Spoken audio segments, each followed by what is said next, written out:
All right, hi everyone. This is Andrew Auger of the Middle Seats podcast. I'm joined by one of my two co-hosts, Mr. Jake Hensler. Jake, how are you today?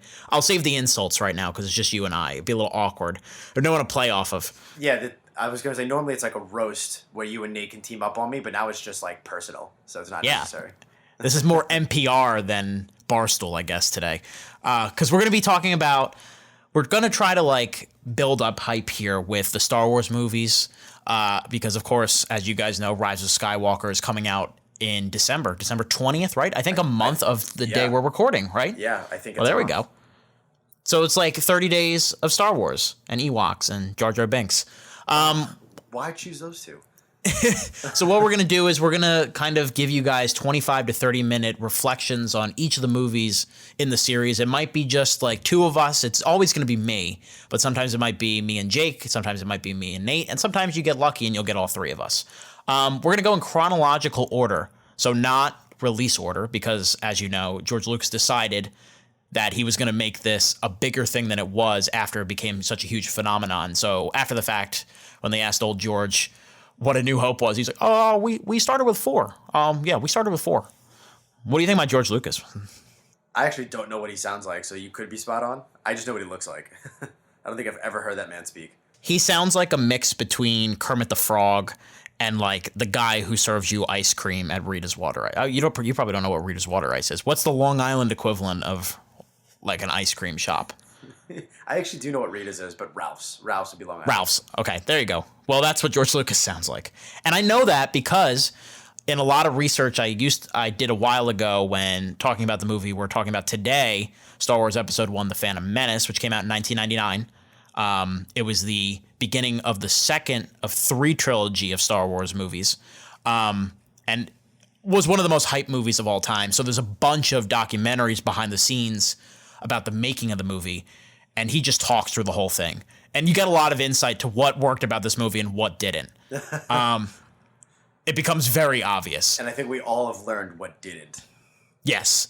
Because, I mean, there's no better way to put this, I think. This is probably one of the most disappointing movies of all time. I think you and I were kind of spared because, not to give away our age, we were what, like 4 when this came out? Not even? Yeah, at best. At best. So I remember just reading the books about this movie and being mesmerized by whatever the hell Darth Maul is supposed to look like.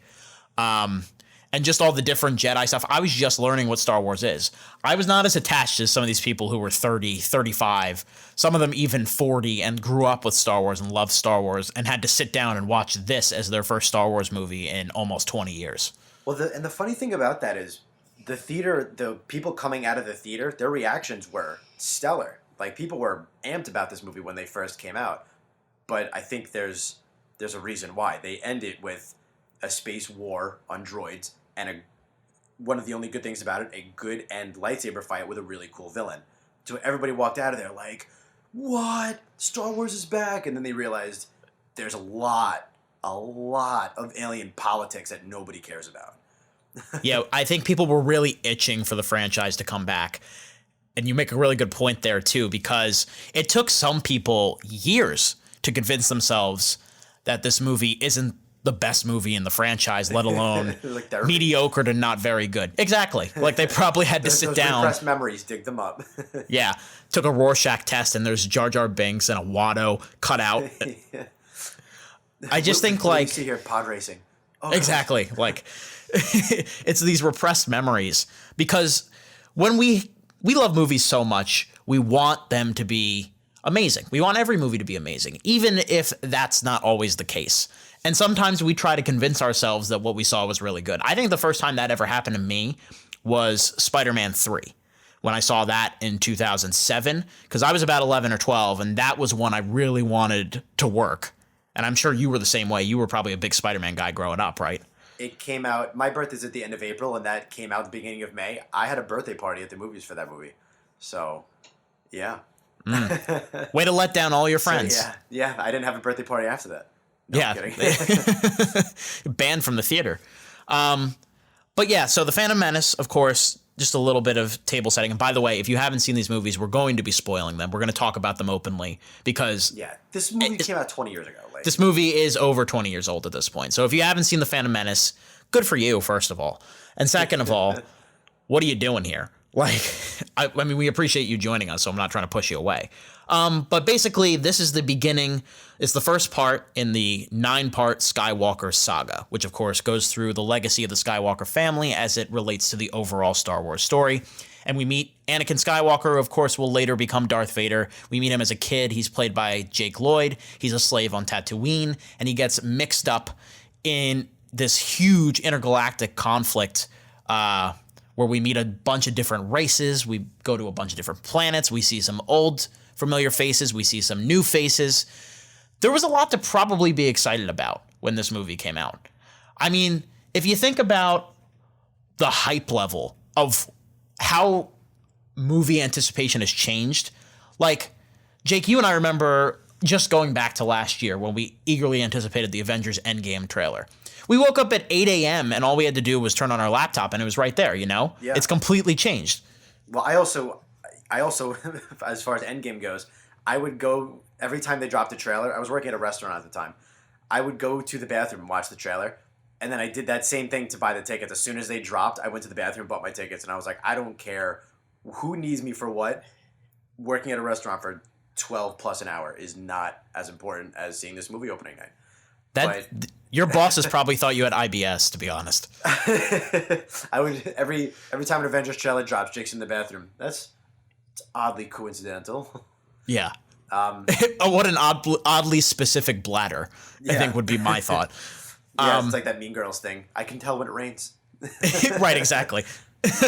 But in 1999, or 98, more specifically, when the marketing machine started to rev up, things were way different. Like, QuickTime was how you had to download trailers and stuff like that. It took like 10 minutes just to get a trailer ready on your desktop once the dial-up started working. I can't even imagine. Some people who didn't even have the internet had to go to the movie theaters just to see the trailer and then leave. There's a movie that I don't know much about besides its connection to Phantom Menace called Meet Joe Black. You ever heard of this movie, Jake? I heard of it, never seen it. Yeah, and the reason you've heard of it probably is because it's a 1998 drama that stars Brad Pitt. And like I said, don't know anything about it besides that. It featured the first teaser for Phantom Menace in front of it. Out of all the movies possible, this is the one that had it. And it had like a huge... exactly. I think maybe the Brad Pitt factor, maybe it was the same studio. I'm just doing a little bit of searching right now because I want to see box office-wise what it did opening weekend. But basically what everybody did was they went and bought a ticket to meet Joe Black. They would go into the theater, they would watch the trailer for Phantom Menace, and then they would leave. Well, back then tickets also weren't $14 to $16. So I guess it's not the end of the world, but still, that's such a crazy notion. Go to them just to watch the trailer? Like, at least stick around for the movie. Maybe it's okay. This movie, well, first of all, this movie was 3 hours long. So... Oh, well, then that's different. It was not the same. It wasn't the same company either. It was Universal Pictures as opposed to 20th Century Fox. Was there bribery going on? How did that happen? I have no idea. So it made $15 million on its opening weekend. I'd wager at least $5 million of that was from Star Wars fans. Like, who begrudgingly watched Joe Black. Right. I love you, Brad Pitt, but like, I don't think a lot of people were going to see Meet Joe Black because overall, domestically, it made $44.6 million. So, you know, it is what it is. But anyway, my point is that hype levels and anticipation and how you waited for a movie was way different back in the day. And people were camping out for this thing, too. Yeah, I don't know that people so much do that anymore, like literally camping, but because everybody buys online and gets reserved seating and now and stuff like that, which, makes sense. But I mean, was Phantom Menace the highest grossing, like, when it came out and finished its run, was it the highest grossing movie ever in 1999? I don't think ever. It certainly was the highest opening. But I want to say, and since I have Box Office Mojo in front of me, the horribly redesigned Box Office Mojo, by the way, since I have this on mic, and I feel like it's obligatory to say. Yeah, no, everybody does. That's fine. Exactly. So it made it was a $115 million budget. The opening was only $64 million, but I think it opened midweek, so that's a little misleading. It made $474 million. I know it cracked 4. Yeah, right. Which I believe was probably good enough for number 2. I believe Titanic had already done its damage by then. That's right. Titanic was 97. So yeah, that makes sense. But yeah, it definitely must have been top 5 all time at the time it came out. Right. And a lot of that is from the anticipation. Because no matter what you think about this movie, and I promise we'll dive into the actual quality of the movie in just a minute, but I think there's a lot of interesting stuff. We say quality loosely. Yes, right. Quotation marks. You can't see that on an audio podcast, but quotation marks from both of us. I think the hype is a big story about this. And I think depending on what you think of the movie, in that time period, you probably saw it 3 or 4 times because it was just new Star Wars up on the big screen. Yeah, and it was the first time in 15 years, roughly, give or take a couple of years. So, I mean, all those original Star Wars fans, you get a new story, new character, new graphics, the end of that decade, century, right? Yeah, right. Like, what a way to end the 20th century, right? Yeah, for most people, they thought it was an excellent way to end the century. And now looking back, we all kind of go, I don't. There are other 1999 movies that you could be watching. You know, actually, tangent. 1999 is considered an excellent year for movies, and Phantom Menace just doesn't get brought up for it anymore. Right, which makes sense. And it's the top-grossing movie out of all of them. Right, you know, like yeah. Like The Matrix came out like 2 months before, and it just completely has taken the glamour that Phantom Menace should have had if it was. All right, I'm not even gonna go around it. This movie isn't very good. Like, it really isn't. No, I'm not even. I'm probably the least down on it out of me, you, and Nate, and I'm still kind of like, ugh, whatever. Yeah, I don't think it's a disaster, but there are some disastrous things about it. And I think the biggest problem for me rewatching it recently is, and this is not a controversial thing to say about the Phantom Menace at all, is that George Lucas simply just forgot the appeal of what Star Wars is. And I mean, these are ostensibly movies for children. They have simple plots. They have relatively complex emotions too. And all of the energy of the original trilogy has been kind of sapped away here in service of some kind of really rote, really boring,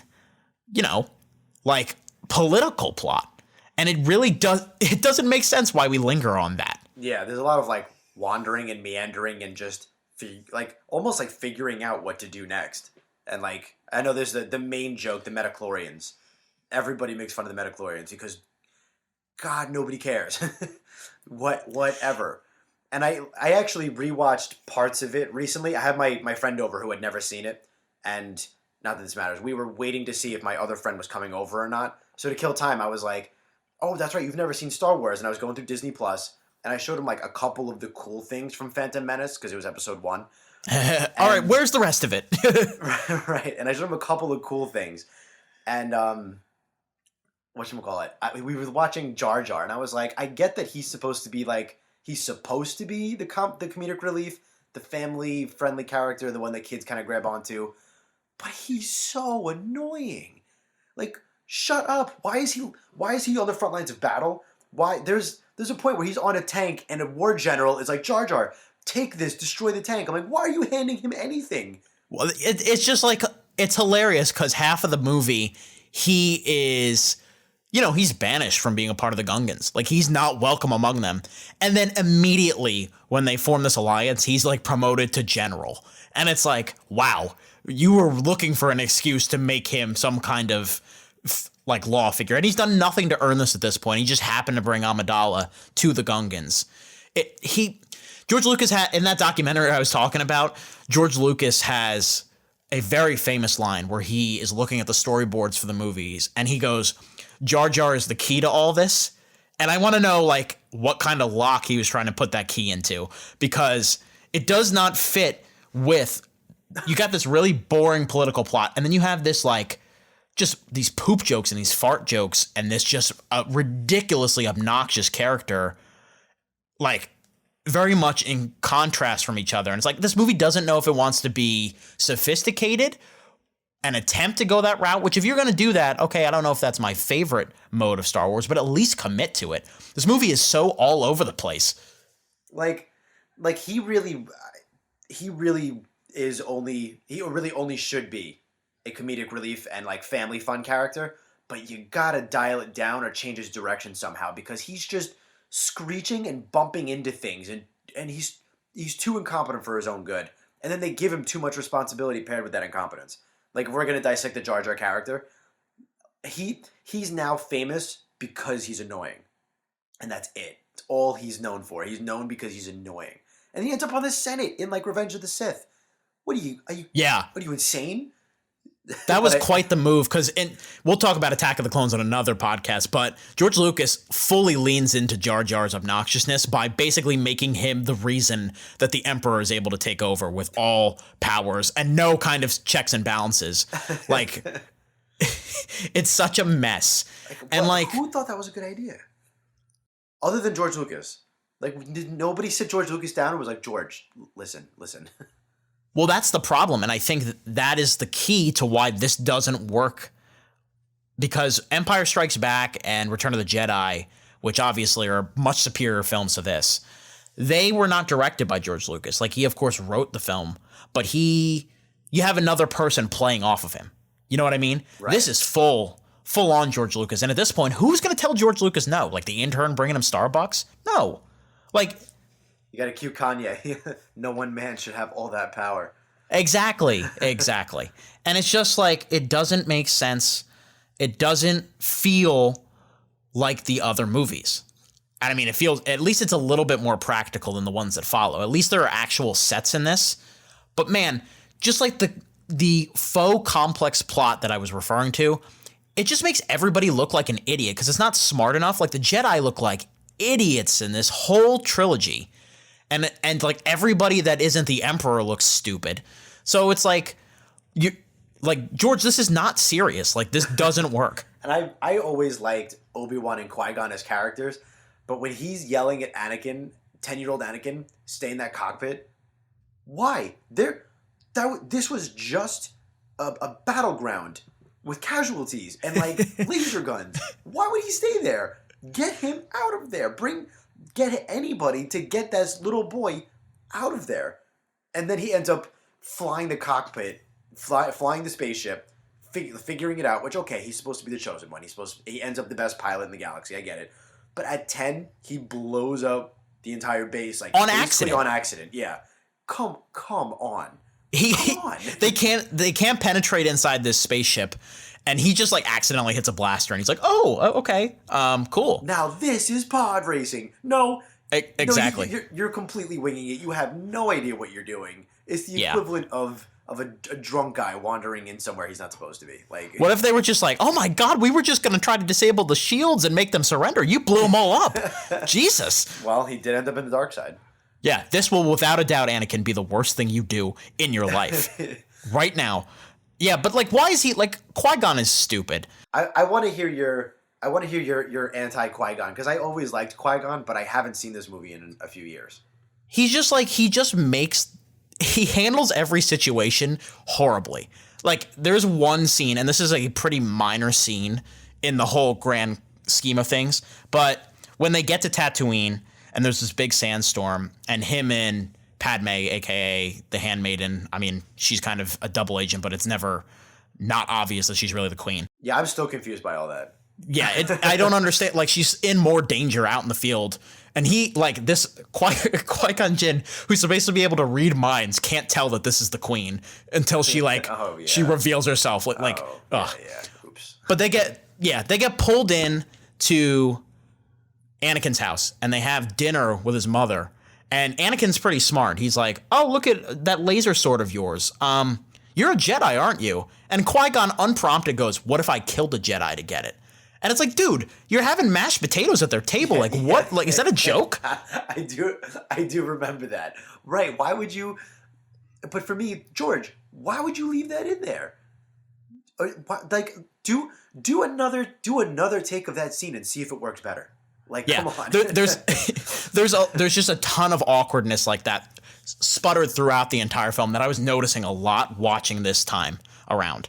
Like, there's one point where Darth Sidious, aka the Emperor, and Darth Maul are walking along, and Darth Sidious just goes, "You've been trained well, my Jedi." And I was like, dude, you trained him. That's like a flex. Right, yeah. Yeah, I mean, are you supposed to be building him confidence? Because he's got a double sword. I think he's pretty confident. Yeah, who are you talking to? Like, Yeah. like if I was Darth, I'd be like, if Darth had more than 3 lines of dialogue, I'd be like, yeah, Master, you did that. Like, what do you want me to say? Thanks. Like, Right.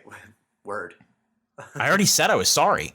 Like, but yeah, Qui-Gon, like the way he handles all the Anakin stuff when he goes to the council, he's like, he's the chosen one. And Yoda, who has like 3,000 years more experience, is like, dude, no, probably not. And he's like, oh, I'm just going to train him anyway, guys. I don't care what you have to say. It's like, what if you went to your boss? Like, what if you went to your boss and was like, You know? But in his defense, they do kind of go, okay, fine, you can train him. And then Obi-Wan's left with it. He didn't sign up for this. Obi-Wan is the one that goes up to him and is like, dude, I don't know if this is a good idea going against the council. He's like, oh, you're fine. You're promoted, first of all. Second of all, just don't question me. Right. So Obi-Wan basically got the thing where like his boss was fired, so now he's got double the work. Right. And he feels real guilty about it. Yeah. Yeah, like he didn't sign up for this. It wasn't even his idea. Yeah. Like nothing flows well in this entire movie at all. Like the ending sequence, the way that they cut through between the 3 or 4 different set pieces that are going on is pretty cool. And I mean, the Maul, Obi-Wan, Qui-Gon showdown holds up incredibly well. Yeah, I've always liked that. Because of how it's staged in all the different places, and John Williams' amazing Duel of the Fates score. Oh, yeah. And I just think that sequence, I know that's a personal favorite of yours. Yeah, I think what I'm realizing is I do generally like Revenge of the Sith, but Phantom Menace and Attack of the Clones, I like aspects. Generally, I probably like some of the action. And then outside of that, episodes 1 and 2 are just kind of like, and I also noticed on rewatching a few scenes here and there, there's a lot of cool ideas in Star Wars that I think people cling on to, like pod racing. I actually think the scene is okay. Still a cool idea. These giant droid tanks. There's an idea that might have inspired Halo. The alien Wraith tank in Halo looks a lot like the Phantom Menace droid tanks. Like there's a lot of cool ideas. Those effects look like trash now, by the way. Like, there are some things that look really good still, and a lot of the times it's when, like I said, the actual sets are interacting with the CGI, but the stuff that's just purely CGI, like the droids and the Gungans, all look awful. I noticed the backgrounds. There's a scene where, like, they grab whoever they are. Are you talking about where they go up the side of the building? Yeah. Yeah, for one, they're just dangling. It doesn't look real at all. And then they cut to where you can see their faces, and the background is basically just plain green with, like, a Bob Ross blue river painted in it. Like, it could not be more fake. And I was like, wow, that's 1999. And a lot of it is just very much... It's so much of an overload that everything else in the movie is like baseline stoic. Like, we know that Ewan McGregor, Natalie Portman, Liam Neeson, Samuel L. Jackson, one of the most expressive people in Hollywood. Like, we know they're good actors and we know that they can be bombastic when they need to be, but they are just at like base level, like they're sitting in pews in church talking to each other. Yeah, seriously. Like, honestly, I just don't understand. Well, I mean, I do understand because George was so obsessed with the technology and he doesn't know how to direct actors. Right. That must be the other thing. So pair him with Hayden Christensen in the next two and what happened, but we know what happened. Yeah. Let's circle back to Metachlorians because that's the big I never thought controversial. I never We're not talking about it in a good way. I mean, the big thing. Let's circle back around to Metachlorians. And this is something that the new trilogy is completely course corrected on. It's like the Metachlorian thing. First of all, it's the whole idea that you have a certain amount of things in your bloodstream that makes you more qualified to be a Jedi. They say Anakin has 80, which is like, doesn't sound like a lot to me. Like, they couldn't have picked a bigger number than 80. Right. Is that not the same as like a white blood cell count? I don't know what that, I don't know. Compared to what does Obi-Wan have? Like, I don't know. Yeah, exactly. Like we what am I supposed to gauge this to? Like, is 80 a big number? In like murders, yeah, but in like steps taken, no. Like, I don't know how to gauge that. It's like one of those sixth grade fraction problems when you have like x over 100 equals murders over steps. Like, like what's x in here? Right, 80 could be huge or nothing at all. I have no idea. It's just such an arbitrary explanation and so unnecessary to explain why Jedis are Jedis. And it's this overcomplication that just seeps throughout the entire movie.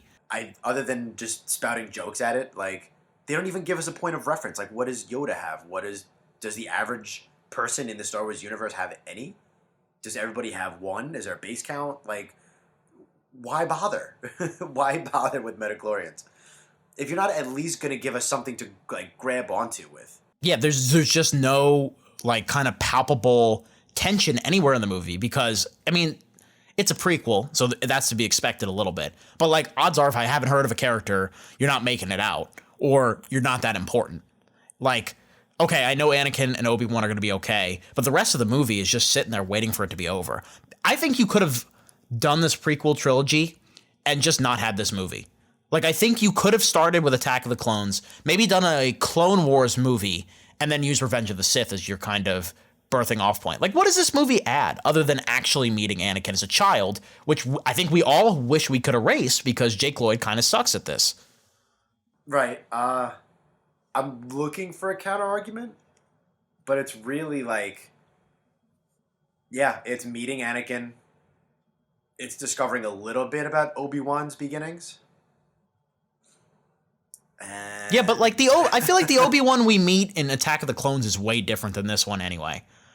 I mean, whatever. I guess it's kind of I guess the only real thing it adds is you do get a little bit of Obi-Wan losing his master and taking on Anakin. And then Anakin becoming who he is from a little kid, but you could establish that in other ways in a different movie. Yeah, and that was the other thing that kind of annoys me is the, like, obsession with connecting everything to everything. Like, why did R2-D2 need to get a promotion to be an important droid? Like, why couldn't he just be a droid? Why did C-3PO have to be created by Anakin? Which, by the way, where is he getting these parts from? Like, he's a slave. Like, I didn't know money came that quickly to slaves where he could buy these parts. I mean, he can maybe scavenge them, but, like, are people just leaving these good parts around? I don't know. It's just, like, little things like that, like, boil up. And I think that's what makes Phantom Menace such a failure overall. Yeah, and there's just not enough high moments either. Like, the only high moments I can really think of are action scenes. Yeah. And that's about it. Yeah, exactly. So let's wrap this up a little bit. What's your final thoughts on this one? You can give a rating if you like. I think that would be good. Give you your seat scale rating if you had to, like, think about it. Well, I mean, final thoughts. Yeah, I don't hate it. I don't think it's a disaster, but it definitely doesn't hold up well. And it's not a great... I mean, the first time I saw it, I thought it was really cool because alien politics just didn't make any sense to me, and then I got really cool action scenes every now and then, so I was like... You also were barely toilet trained then, so I won't hold that against you. True. At like 7 or 8 when I first saw it, I was barely toilet trained. But yeah, it's just... It's I would even say it's below. I was going to say mediocre. It's probably a little bit below mediocre because there is a lot of dull. It's probably... Oh, I don't want to be mean. It's probably high-end damp lawn chair. Just because there are good aspects to it. It's not a disaster. But generally, I think there's a lot more cool ideas than there is good execution. But not a total disaster. Probably high-end damp lawn chair. Would only recommend if you like Star Wars or if you're interested in Star Wars, because then you have to see it. Yeah, I would agree with that rating as well. It's just... dull is a great word for it. Across the board. And confused and kind of misguided. It just doesn't know really what it wants to be. It just likes the idea that it's Star Wars, and it's like, well, Star Wars is back, here you go. But at the same time, that's not enough. I mean, especially now that we have good ones. Why do they call it the Phantom Menace? Is that Darth Maul? It is, right? Yeah, I think the idea is that Darth Maul and Darth Sidious are like a mysterious threat that is looming. I think. I don't have a problem with the title, I guess. I was never really clear on why it's called Phantom Menace. I mean, Attack of the Clones' title makes less sense because when are the clones attacking? Like, they're the good guys. Yeah, they attack in the third movie. Ugh. We'll get to Attack of the Clones in a different podcast because, boy, do I have a lot to say about that one, too. So we're off to a rocky start here in our Star Wars rewatch. Look out for our future articles and our future podcasts about each of these topics. And, of course, watch our main show and listen to our main show on YouTube, Spotify, iTunes, wherever you listen to podcasts anywhere. For Jake Hensler, I'm Andrew Auger. Keep that seat warm, everyone. We'll be back soon.